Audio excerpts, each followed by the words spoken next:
Hello and welcome to 50Fabulous Knits. My name is Pia. I am a Danish knitter currently living here in Italy together with my husband Peter and our little dog. I'm so happy that you're joining me here today for a little chat about yarn and knitting. And today is going to be a little chat. I suspect this is going to be a very short episode. I have had a lot of knitting time these past 2 weeks. First I had a long flight from Texas to Denmark. Then I had an equally long car ride from Denmark to Italy. And to top that off, I have had a 3-day knitcation. And I can almost hear you thinking, wait, what? Are you not gonna talk for hours about all the wonderfully exciting new cast-ons that you probably indulged in with all this knitting time? The thing is, I have been knitting almost exclusively on one single cast-on. I did, however, finish one of my older whips. The one that I'm wearing, the Be Beautiful, that I cast on sometime in the fall, September, October, something like that. The Be Beautiful is one of my patterns from last summer. I originally designed this to be a very light and airy summer top, knit in a light fingering, super soft and drapey and wonderful yarn. But I wanted to make a wintry version, so I used some sport weight merino from Moondrake Fibers in the colorway Kelp. And I have to say, I am in love with this colorway. I did not alternate skeins, I just cast on and knit away, and the colors distributed themselves beautifully. You never know with hand-dyed yarns if you're gonna have to alternate skeins, but usually I will try my luck. At least not if it's a very variegated yarn. Then I know that the chances of pooling and color differences from skein to skein, it's just, there's too much of a risk. So typically with those kind of colors, I will from the start use helix knitting just to make sure. But this semi-solid, I will often take my chances, and in this case I got away with it. I'm just going to stand up so that you can see the sweater, because I did make some modifications to the pattern. So here it is, my Be Beautiful in the winter version. Because I used a sport weight merino and knitted to the same gauge as I did the light fingering weight, I had to make some adjustments to the pattern. Of course, when you do that, when you knit a heavier yarn to a tighter gauge, you're going to get a much denser fabric. And that meant that I had to change the shoulder construction for this sweater. The original Be Beautiful has a boxy shoulder, which just, it looks so beautiful in the original yarn because it's drapey and it's a very open material. But in this fabric, it did not look very good. So I tried to put in a European shoulder. I hope you will be able to see here the line. And I'm not happy with it. I'm not happy with the way it feels on my body. I knew that. I tried it on as soon as I had put all the stitches for the body on one needle. I tried it on and I could tell that I'm not gonna love this shoulder construction, but I didn't want to rip it back again, so I just finished it, and it's okay, but I find myself constantly pulling on the sides of the neckline because it feels like it's sliding off of my shoulders. I did promise that I would send out a new pattern for this one with the modifications for the sloping shoulders, but I'm not gonna write it up with a European shoulder because I don't love it. I am, however, gonna measure, I'm gonna do some math, I'm gonna figure out how to do the exact same shoulder slope, but do it with some short row shaping instead, because I really think that that is gonna be so much nicer. So I'm gonna spend some time doing some math and then trying to just work one of the shoulders to make sure that I get the result that I think I'm getting, and then I am going to send out a new pattern to everyone who bought the original pattern. You're going to receive an update so that you can also knit your Be Beautiful in a heavier yarn.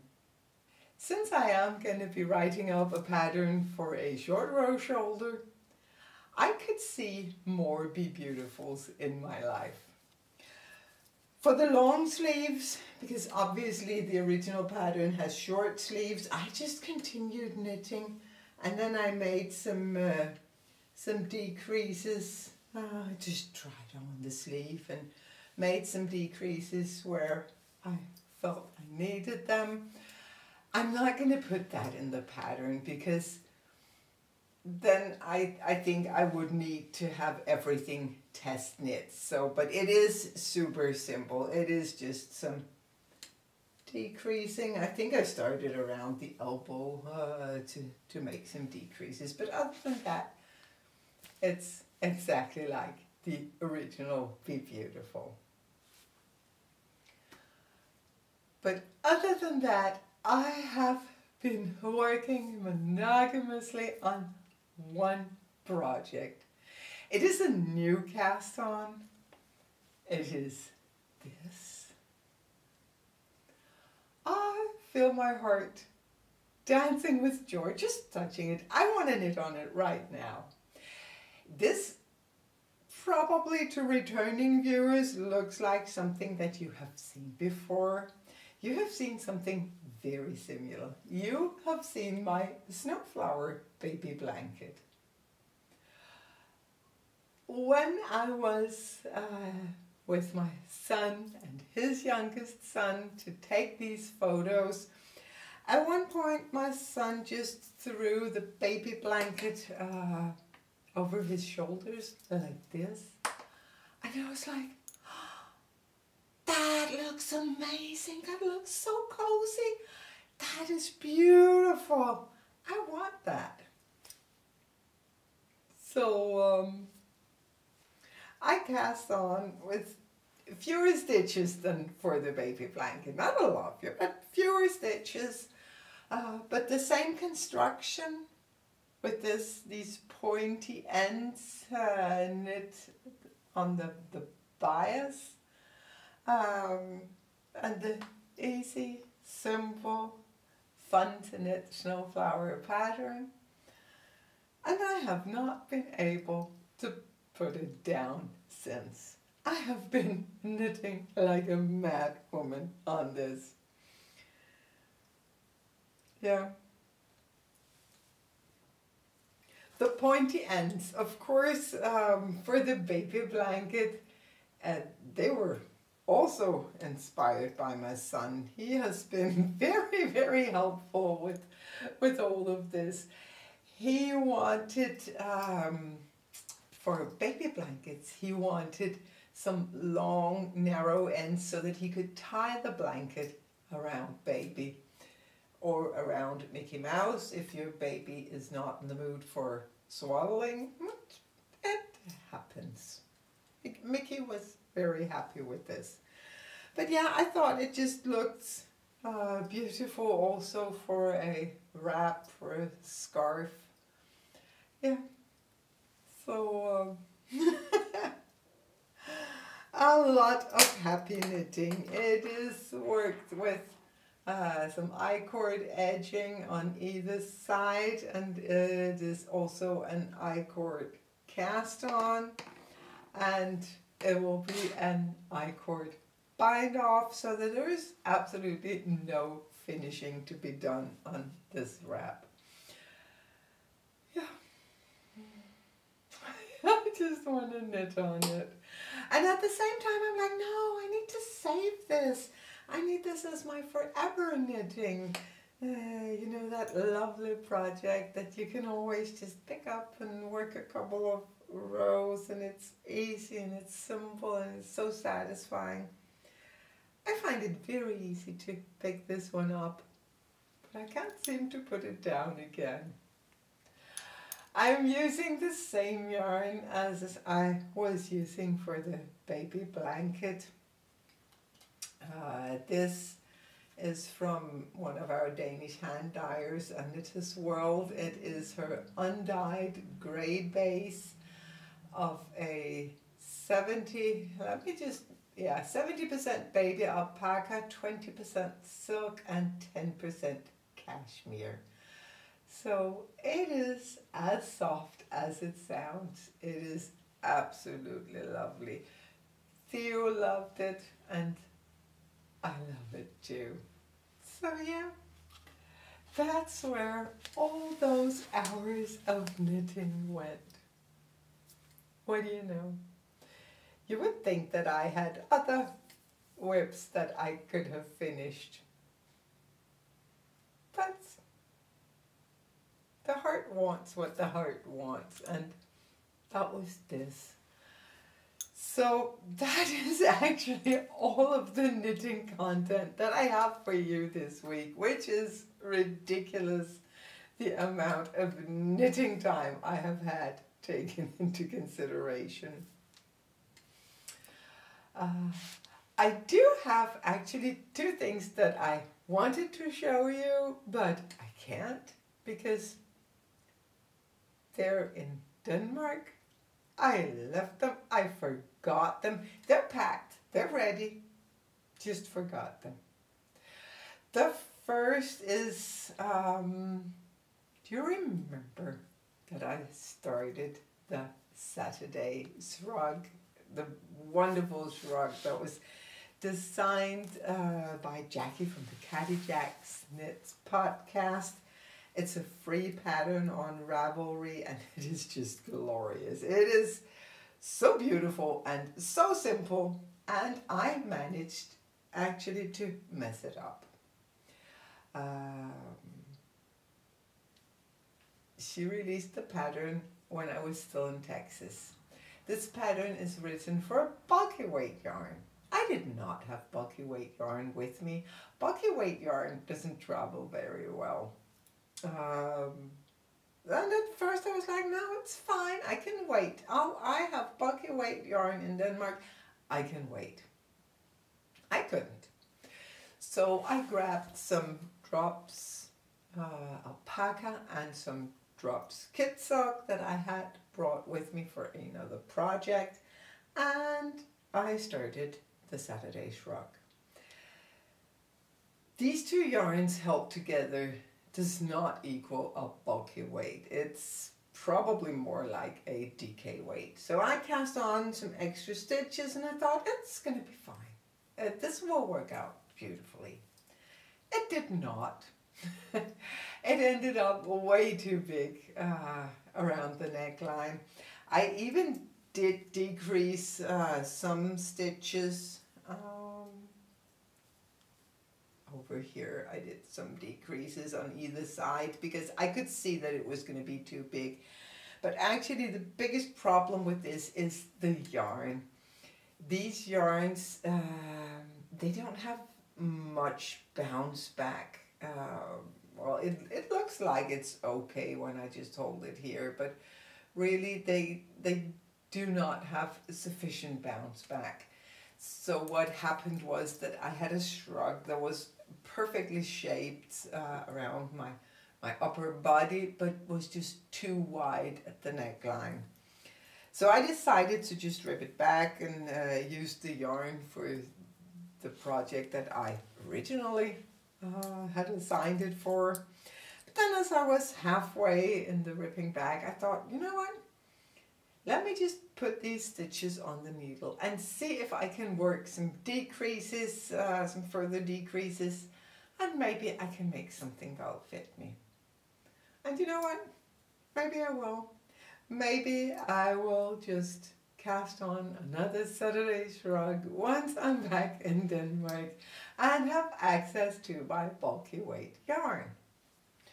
For sure I am gonna have a Saturday shrug because it's lovely. It's so stylish and it's so warm and it's the perfect thing for Italian winter going into spring. So of course I'm gonna have at least one. Another thing that was in the bag with the bulky weight yarn was my snowflower cowl. And I wanted to show you that cowl because I just released the pattern for it. So I thought I should have been wearing it today, or at least been able to show it to you. Yeah, I have a photo. But this is a very, very, very simple cowl. It is so easy to knit. It takes one skein of sport weight, and yeah, it's the Snowflower pattern. What can I say? I love that pattern. It is so satisfying. So that one is available now on Ravelry and in my own web shop. Yeah. I'm so sorry I can't show it to you. Other news, our third Knitathon is coming up. It's going to be on April 22nd. We are again going to start at 3 p.m. Danish time, Italian time. Probably going to be in Denmark. That is Greenwich Mean Time +1. So I know that 3 p.m. is going to be 8 a.m. in Texas, and I hope that you'll be able to figure out what time it is in your time zone. I hope you want to join us again. We have had so much fun with the last 2 Knitathons.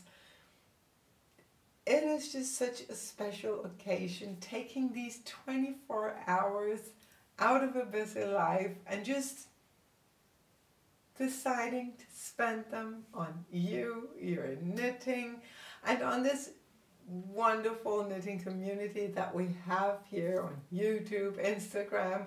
All our virtual knitting friends come together for this occasion. I also know that a lot of people actually meet up and spend these 24 hours together knitting away. Last time I was at the McKinney Knittery, they actually talked about opening the shop for the event, having people come and spend the time there together. And I know about quite a few places in Denmark where people have been getting together for the Knitathon. It does look like we're gonna have even more podcasters showing up for the event this time. So there should be more than enough entertainment. If you have a YouTube channel and you want to contribute to the content for the Knitathon, please get in touch. It would be absolutely wonderful. If you don't feel confident doing a live on YouTube, I totally get it. I am so scared every time I'm doing one.